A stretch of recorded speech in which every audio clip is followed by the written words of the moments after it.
Look Outreach is underwritten by the generous support of Munter Enterprises. Family owned and operated since 1972, integrity is important, as our family name is on every project. Our word is our bond. Munter Enterprises. Just build it.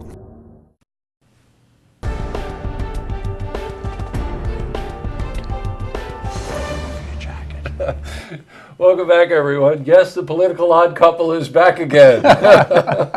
Rich Sellers and Joe Dalton. Welcome back, guys. We thank you. Yeah, good. Boy, I don't think in the time that I've been in Saratoga, which is almost as long as the time you've been in Saratoga, there's been an issue that has really just sort of engaged the community as this proposal to change the form of government in the city of Saratoga. And as you know, Rich and Joe are part of the group called Success, which are pretty much advocating that we keep things the way they are. Gentlemen, I've interviewed a bunch of people, people on the street, all over the place.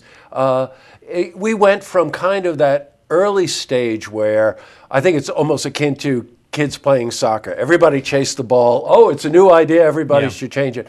Then it started to pull back. The questions that I was getting from viewers really had to relate to more specifically, well, why would we change? And if we do change, what are the ramifications of changing?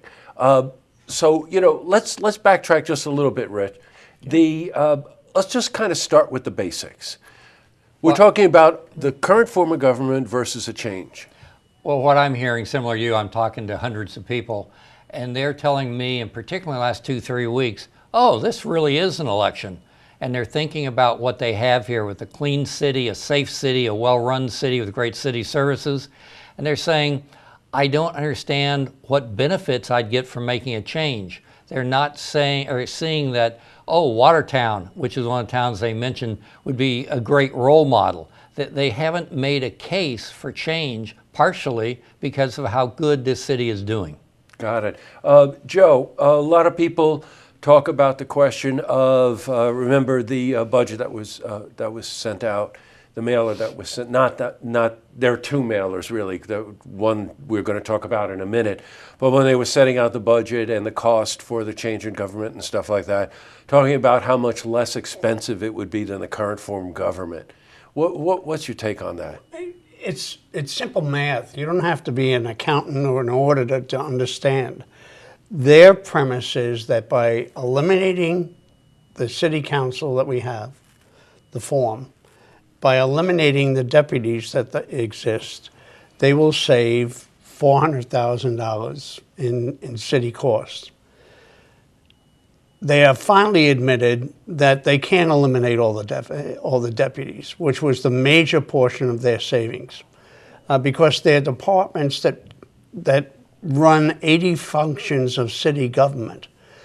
And you can't do that without people in charge of those departments. And so you can't get rid of the deputies. So that shoots the heck out of their budget. They have projections in their budget that, well, this person's going to cost an additional $75,000, but we anticipate that they'll bring in $17,000 to cover the cost. There are certain expenses for people that haven't been included.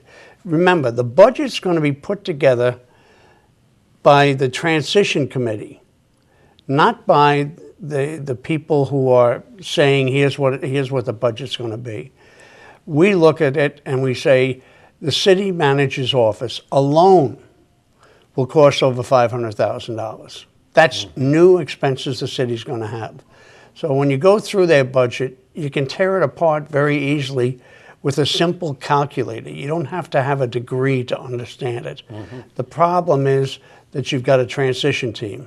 Transition team is going to decide on a budget. They're going to recommend that to the city. They're going to decide on manpower or woman power that are working in the office. They're going to decide on what departments they're going into. They're going to decide on how much they're going to pay. They'll make recommendations. And when you really look at it, a city manager's he's got to prove out that he can bring in more money or he can save money. And I'm afraid some of the services the city offers right now are going to be affected by, if I do this and cut this expense, all of a sudden I'm going to look like a hero. You know what, Rich? I want to chase something Okay. you said one of the times when one of the city managers was in town.